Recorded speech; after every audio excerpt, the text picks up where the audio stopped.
Robin Harris had just sold out a 2,500-seat theater. He was finally on Hollywood's radar with a movie deal in hand and his signature Bebe's Kids routine headed for the big screen. Then, just like that, he was gone. At just 36 years old, he died suddenly in his sleep. In this video, we uncover what really happened that night, explore the abandoned home he left behind, reveal what became of his wife and son, and ask the question, how could a man so close to greatness leave behind just $250,000? This is Robin Harris's abandoned house, wife, kid, tragic death, and net worth left behind. Robin Harris was born on August 30th, 1953 in Chicago, Illinois. Surprisingly, for someone who would become known for his quick wit and sharp tongue, Robin was a quiet, shy child. He rarely spoke unless spoken to, and kept mostly to himself. At the age of 8, his family relocated to South Central Los Angeles. It was there, in the heart of LA, that his comedic spark began to show. Robin discovered he had a natural gift for making people laugh, especially when he poked fun at others. If someone looked funny or did something odd, Robin couldn't help but crack a joke. Much of his humor, friends say, came from his mother. She was always full of laughter and had an infectious sense of joy that clearly rubbed off on her son. By high school, Robin had built a reputation as the class clown. He was known for roasting classmates and cracking jokes, but he was also a gifted athlete. He attended Manual Arts High School, and after graduation, earned a cross-country scholarship to West LA Junior College. His athletic talent eventually took him to Ottawa University in Kansas, where he continued to run, and even played basketball. But during his senior year, Robin made a bold choice. He left college to pursue what he truly loved, comedy. His parents didn't approve at first, but Robin was determined to chase his passion. In the early days of his career, he hustled hard. He performed at multiple clubs each night, sharpening his act and building a name on the local scene. To support himself, he juggled day jobs, working at a bowling alley, a car rental company, driving carpool, and even doing security at a bank. When he was eventually fired from that job, he took it as a sign and committed fully to comedy. In the early days of his comedy grind, Robin Harris found himself surrounded by legends in the making. It was the golden age of stand-up, and many of the biggest names we know today, both black and white, were getting their start at the Improv and the Comedy Store in West Hollywood. Those clubs were run by the formidable Mitzi Shore, the mother of actor and comedian Pauly Shore. It was a who's who of future stars: Robin Williams, Jay Leno, Louis Anderson, David Letterman, Jim Carrey, Roseanne Barr, Dave Chappelle, and countless others. Robin Harris stepped into that same scene. His first night on stage went well. He got laughs and felt like he belonged, but when he returned for a second performance, things fell apart. The crowd didn't respond. His jokes didn't land. Afterward, Mitzi Shore told him bluntly that his act was too black for the audience. She said people couldn't understand him. He used too much slang and spoke too fast. It was a crushing blow. Robin admitted that the experience shook his confidence. He felt like he'd lost his touch and even considered walking away from comedy altogether. But fate stepped in through an unlikely mentor. Richard Sandfield, the ventriloquist from the comedic duo Richard and Willie. You might remember him. He had that hilarious puppet with the thick glasses and sharp tongue. Sandfield saw something in Robin. He took him under his wing and gave him real game, advising him to lean into his natural talent for roasting people, to educate himself by reading more books and staying informed, and most importantly, to know his audience. Robin listened. He decided to stop performing at white clubs that didn't understand his style and committed instead to the black comedy circuit. For the next 5 years, he worked stages at places like the Page 4, Blueberry Hill, and Mr. Woody's, steadily building a name for himself. Then, in 1985, everything changed. Michael Williams opened the Comedy Act Theater in Leimert Park, deep in the Crenshaw district of LA. a space built specifically for black comedians who had been shut out of mainstream clubs. And the first person he called to host? Robin Harris. The Comedy Act Theater would become the first black comedy club in America, and Robin Harris would become its heartbeat. Later on, Michael Williams expanded his vision, opening more Comedy Act theaters in Oakland, Atlanta, and Chicago. But it all started with one big idea, and that idea was born out of frustration, Michael Williams wasn't always a comedy club owner.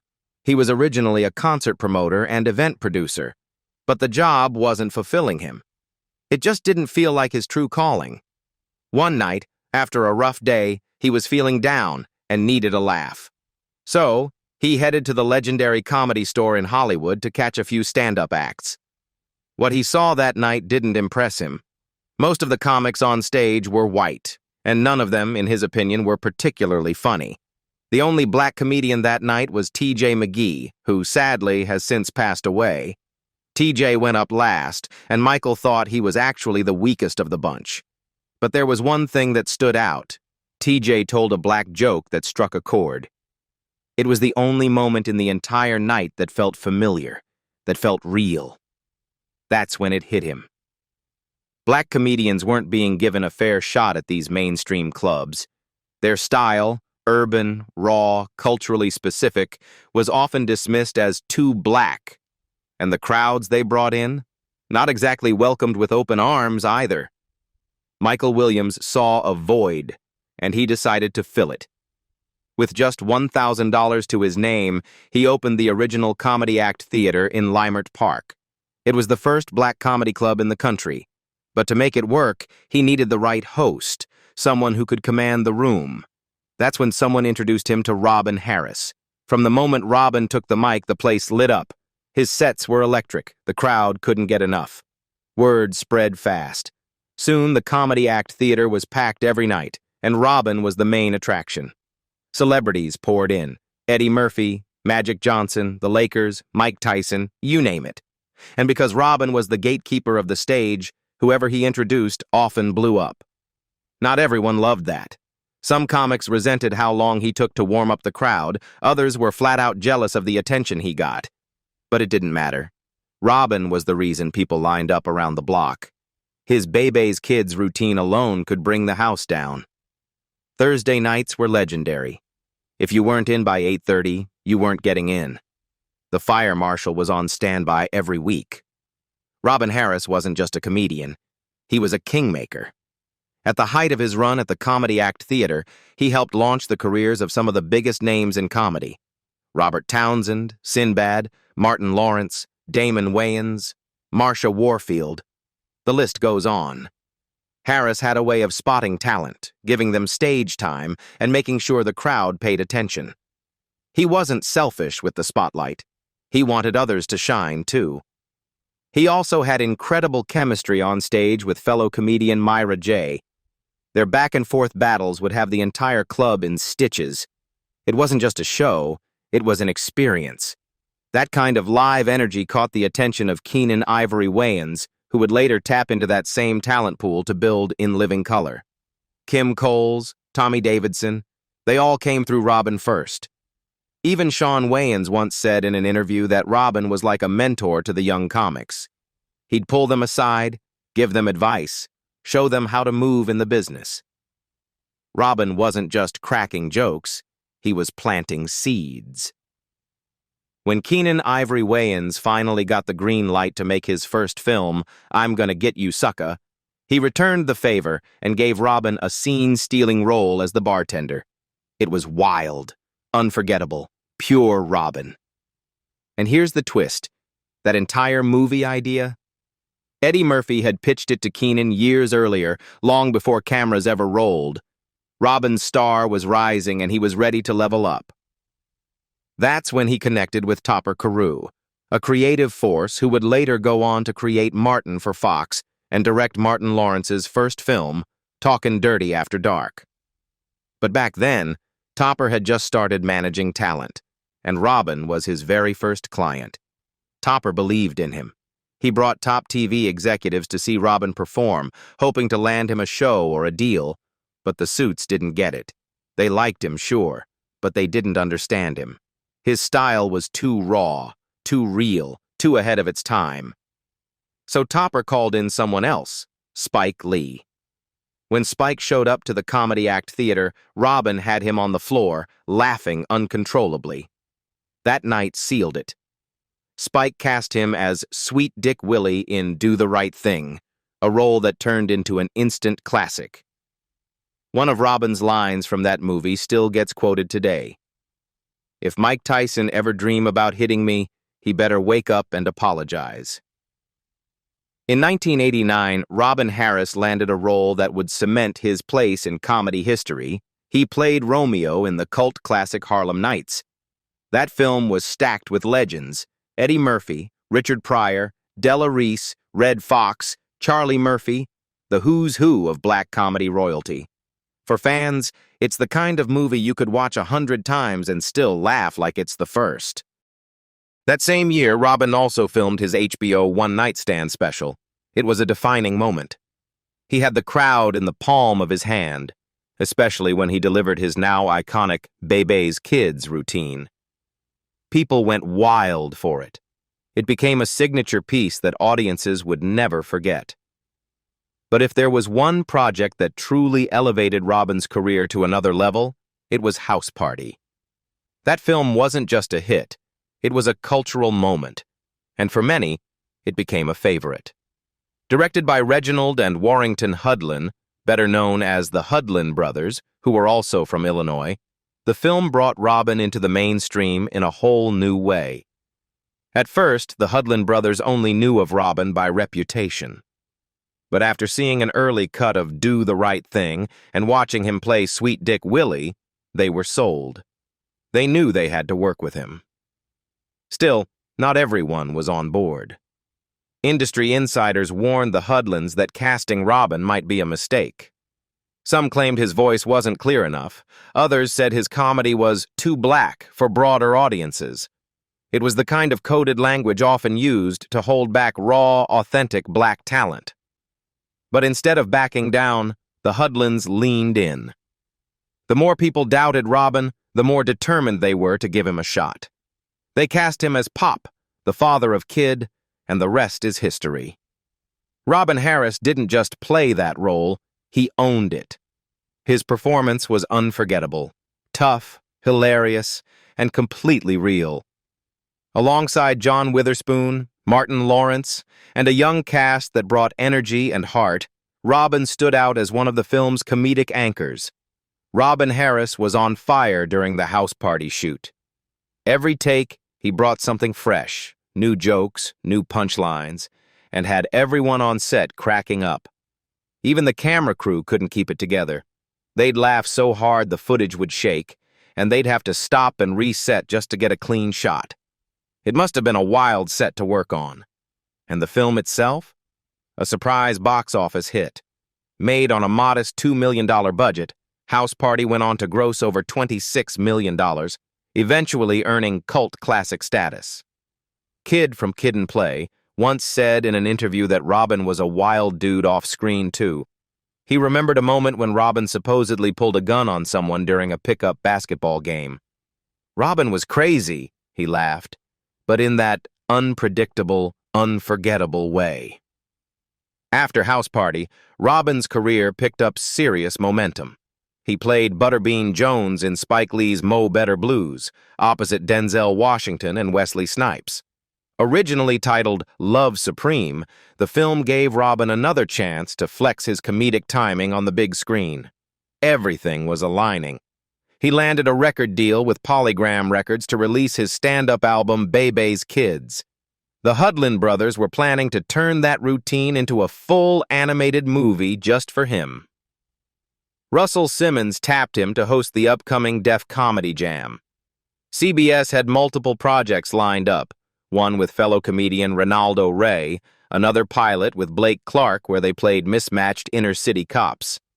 He was even set to star in The Last Boy Scout, alongside Bruce Willis. Robin was finally getting the recognition he'd worked so hard for. He was headed straight for the top. But then, everything stopped. On March 18, 1990, Robin Harris was found dead in a hotel room at the Four Seasons in his hometown of Chicago. He was just 36 years old. Just the night before, he had performed at Chicago's new Regal Theater to a sold-out crowd, 20,500 tickets gone in just 20 minutes. He did an 80-minute set, then went out for dinner with friends. Later, he stopped by a blues club. Everything seemed normal. He went back to his hotel.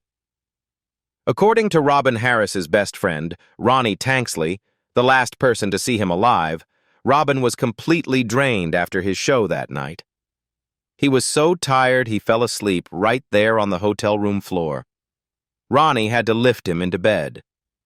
The next morning, everyone was getting ready to fly back to L.A., but Robin wasn't downstairs. He hadn't come to the lobby, and that's when his brother, Michael, went up to check on him. When he entered the room, Robin was still lying in bed.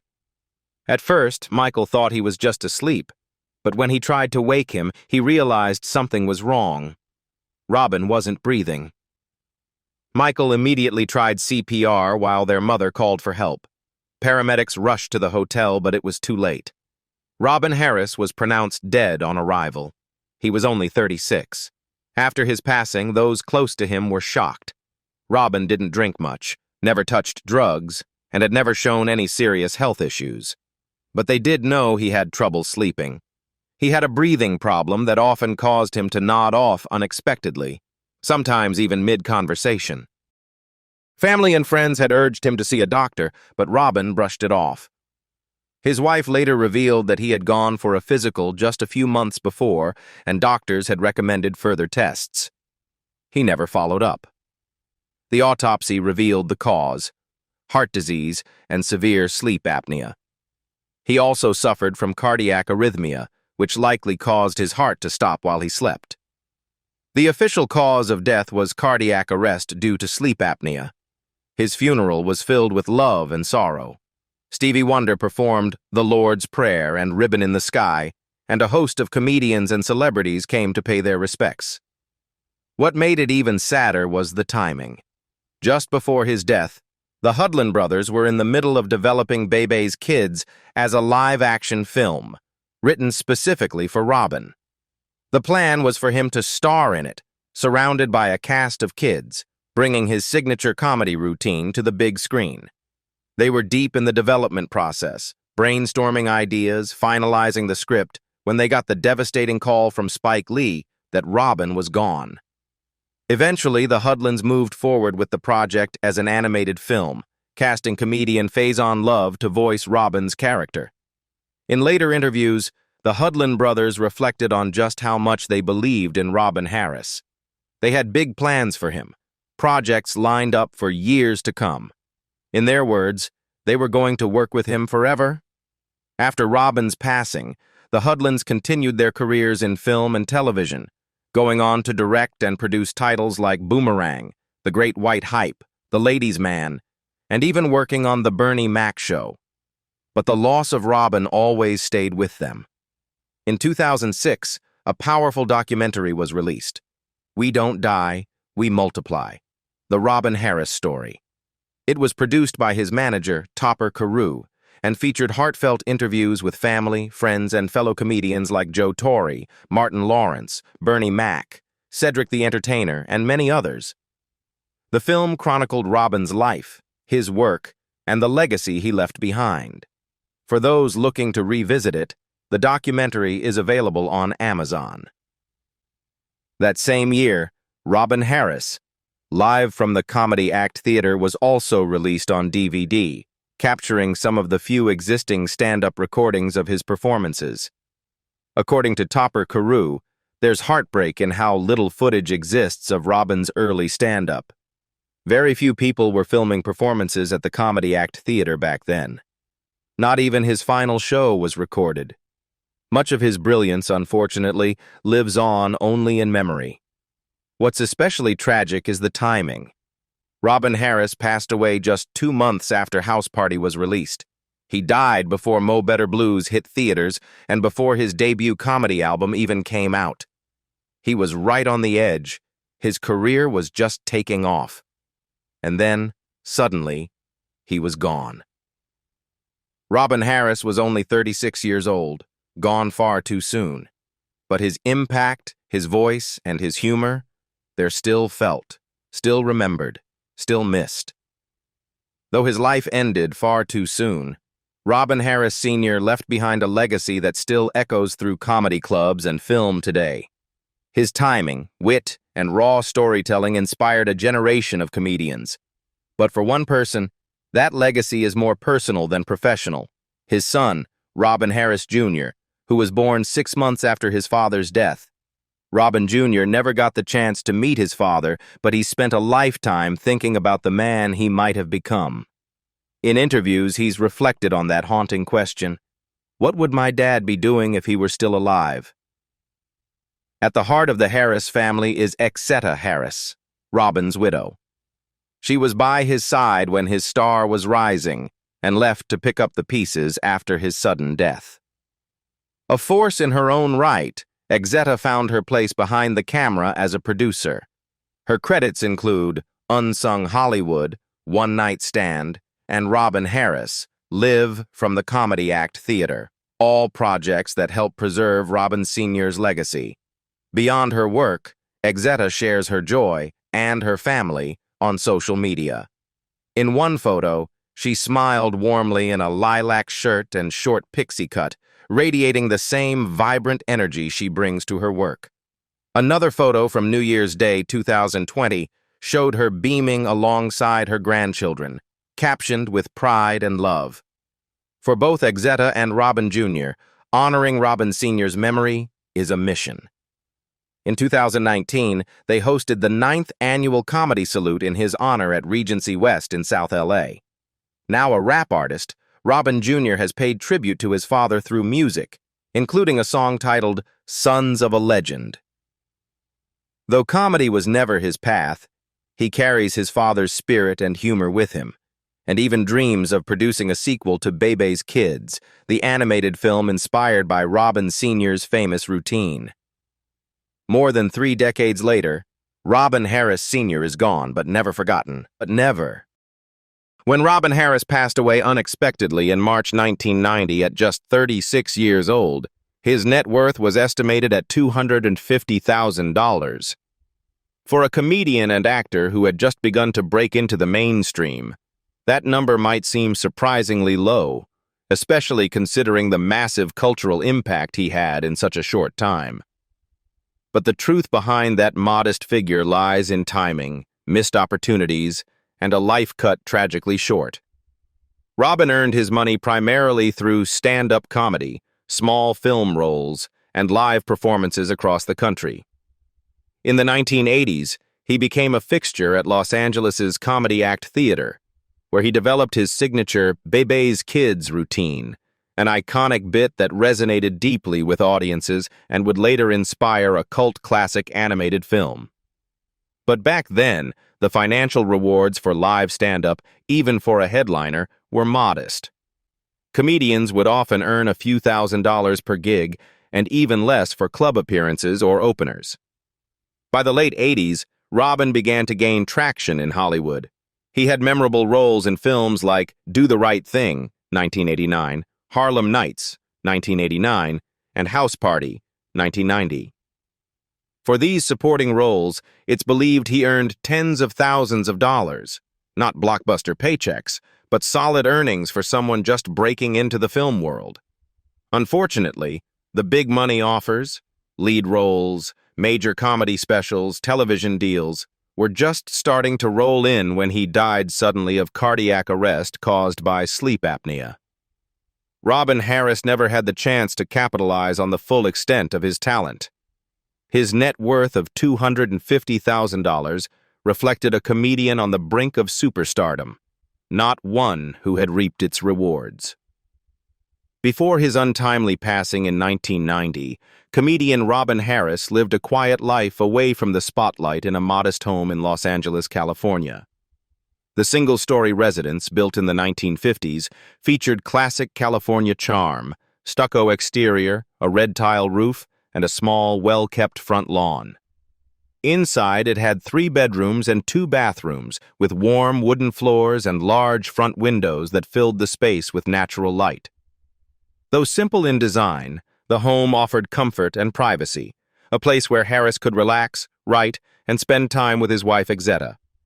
One of the most personal touches in the home was his office, where he kept notebooks full of handwritten jokes and ideas, many of which never made it to the stage before his death. Friends recalled the space being cozy but creative, with comedy albums, VHS tapes, and photos of his favorite performers lining the walls. After Harris passed away, the house became a quiet memory of a life that ended too soon. Today, the home still stands, mostly unchanged, in the same neighborhood. Robin Harris, though best known for his sharp wit and unforgettable stand-up comedy, was also a man with a generous heart. Behind the scenes, he quietly supported causes that mattered to him, especially those that focused on underprivileged youth and education in Black communities. In the late 1980s, as his career gained momentum, Robin became involved with a local Los Angeles youth initiative called Dream Builders, an organization dedicated to mentoring inner-city teens through creative arts programs and scholarship opportunities. Though the group was small, Robin donated both his time and money, reportedly contributing over $15,000 of his personal funds to help cover equipment, supplies, and transportation for students. He also frequently performed at benefit shows, waiving his usual fee to raise funds for community schools and nonprofit events. Following his death in 1990, his widow, Exetta Harris, continued his legacy by establishing the Robin Harris Foundation, aimed at supporting young comedians and funding arts education programs in underserved communities. The foundation began as a passion project but has since raised thousands through comedy salutes and benefit events honoring Robin's memory. Robin Harris may have left this world far too soon, but his legacy, through laughter, love, and generosity, continues to inspire. What do you think Robin Harris would be doing today if he were still alive? Let us know your thoughts in the comments below. Thanks for watching. As always, before you go, don't forget to give this video a like and subscribe to our channel to support us. I'll see you next time. Bye for now.